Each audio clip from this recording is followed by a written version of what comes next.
اس سے اگلا ہمارا اسی لیکچر کا پورشن ہے جی ترجمہ اور تفسیر۔ اس میں قرآن کریم کی صرف 2 آیات اس بارے میں پڑھنے کی سعادت نصیب ہوگی۔ پہلی جو آیت اس کورس میں اور اس پورشن میں شامل ہے یہ سورۃ الصف۔ سورۃ الصف اس کا نمبر جو ہے یہ 61 ہے۔ یہ جو سلیش سے پہلے 61 لکھا ہوا ہے یہ اس سورت کا نمبر ہے، اور سلیش کے بعد جو عدد ہے یہ اس سورت کی آیت ہے، یعنی سورۃ الصف کی آیت نمبر 6 میں اللہ تعالیٰ نے ارشاد فرمایا وَإِذْ قَالَ عِيسَى ابْنُ مَرْيَمَ يَا بَنِي إِسْرَائِيلَ إِنِّي رَسُولُ اللَّهِ إِلَيْكُمْ مُصَدِّقًا لِمَا بَيْنَ يَدَيَّ مِنَ التَّوْرَاةِ۔ واو کا معنی ہے جی اور۔ قرآن کریم میں جہاں پر بھی یہ حرف واو آئے گا اس کا معنی ہوگا اور۔ اس کا معنی ہے یاد کرو اس وقت کو۔ قال فرمایا، کہا، عیسی بن مریم حضرت عیسیٰ بن مریم علیہ السلام نے کیا کہا؟ یا بنی اسرائیل، اے بنی اسرائیل، انی رسول اللہ الیکم، میں تمہاری طرف اللہ کا رسول بن کر آیا ہوں، مصدقا لما بین یدی من التوراۃ، تصدیق کرنے والا ہوں لما بین یدی من التوراۃ، اس کتاب کی جو تورات سے پہلے آئی، یعنی اس کی بھی تصدیق کرنے والا ہوں، وَمُبَشِّرًا بِرَسُولِ، اور بشارت دینے والا ہوں ایک عظمت والے رسول کی، یأتی من بعد اسمہ احمد، جو میرے بعد تشریف لائیں گے اور ان کا نام نامی اسم گرامی احمد ہوگا۔ فلما، پس جب، جاءہم، وہ عزتوں والے رسول ان کے پاس تشریف لائے، بالبینات، واضح نشانیاں لے کر، بینۃ، نشانی اس کی جمع ہے بینات، قالوا، تو وہ کہنے لگے یا انہوں نے کہا، ھذا سحر مبین، یہ تو کھلا جادو ہے۔ اس آیت مبارکہ میں حضرت عیسیٰ علیہ السلام آپ کا اپنی قوم کے ساتھ خطاب، اور اس قوم کو آقا کریم علیہ الصلوۃ والتسلیم کی آمد کی بشارت دینا، اس کا ذکر ہے۔ آپ جانتے ہیں حضرت عیسیٰ علیہ السلام آپ وہ اللہ کے پیغمبر ہیں جو بغیر باپ کے پیدا ہوئے۔ یہی وجہ ہے کہ یہاں پر لکھا گیا عیسیٰ بن مریم، عیسیٰ بن مریم۔ آپ نے بنی اسرائیل سے فرمایا کہ بے شک میرے بعد تم میں ایک ایسا عزتوں والا رسول تشریف لائے گا کہ جن کا اللہ تعالیٰ نے آسمانوں میں نام احمد رکھا ہے۔ اب کیا کرنا؟ جب وہ تشریف لے کے آ جائیں تو ان کی تائید کرنا، نصرت کرنا، ان پر ایمان لانا۔ لیکن ہوا کیا؟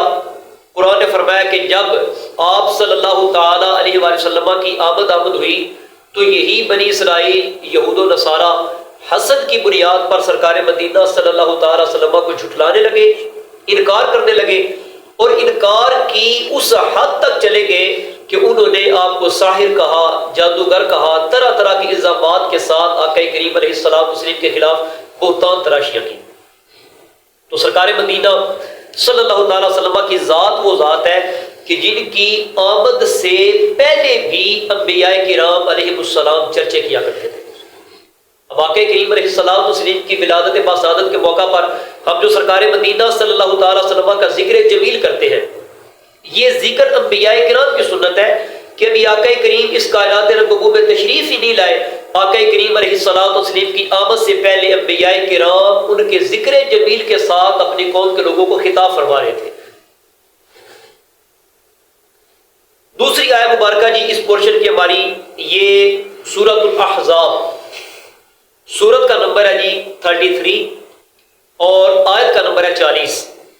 اس میں بھی آیت مبارکہ میں آقا کریم علیہ الصلوۃ والتسلیم کی شان اور آپ کے مقام نبوت کو بیان کیا گیا.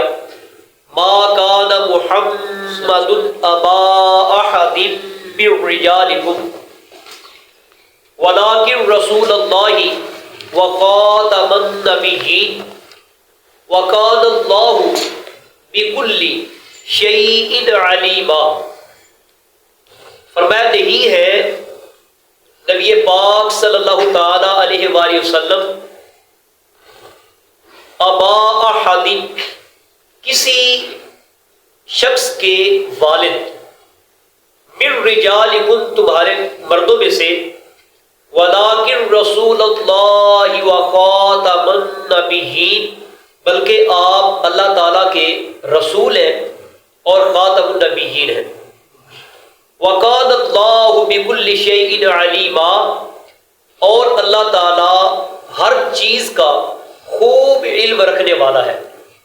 اس میں سرکار دو عالم صلی اللہ تعالیٰ وسلم کی شان ختم نبوت کو بیان کیا گیا کہ آقا کریم علیہ الصلوۃ والتسلیم تمام انبیاء کرام کی جو نبوت کا سلسلہ جاری و ساری تھا اس کو پایہ تکمیل تک پہنچانے والے، مکمل کرنے والے، ختم فرمانے والے ہیں. خاتم جو ہے اس کے دو معنی ہیں، اس پہ تھوڑی سی آپ کی توجہ چاہوں گا. ایک ہوتا ہے جی ختم بمانا تکمیل، یعنی کسی کام کو مکمل کر دینا، اور ایک ہوتا ہے ختم بمانا مہر.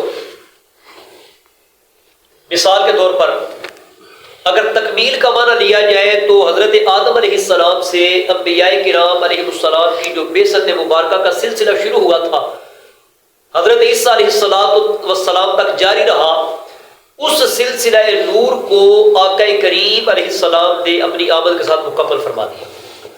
اب قیامت تک آپ کے بعد کوئی نبی، کوئی رسول، کوئی پیغمبر کائنات میں نہیں آئے گا.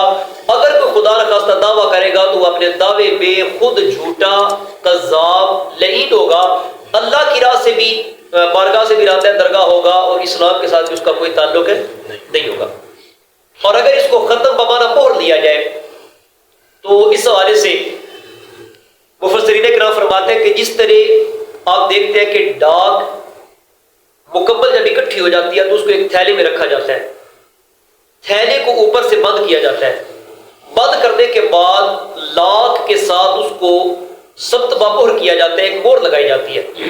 وہ مہر اس بات کی دلیل ہوتی ہے کہ ڈاک نے جہاں تک پہنچنا ہے جب وہاں پہنچے اگر وہ مہر سلامت ہے تو پتہ چلے کہ اس ڈاک کے ساتھ کسی نے کوئی چھیڑ خانی نہیں کی، اس کو کسی نے کوئی نقصان پہنچانے کی کوشش نہیں کی.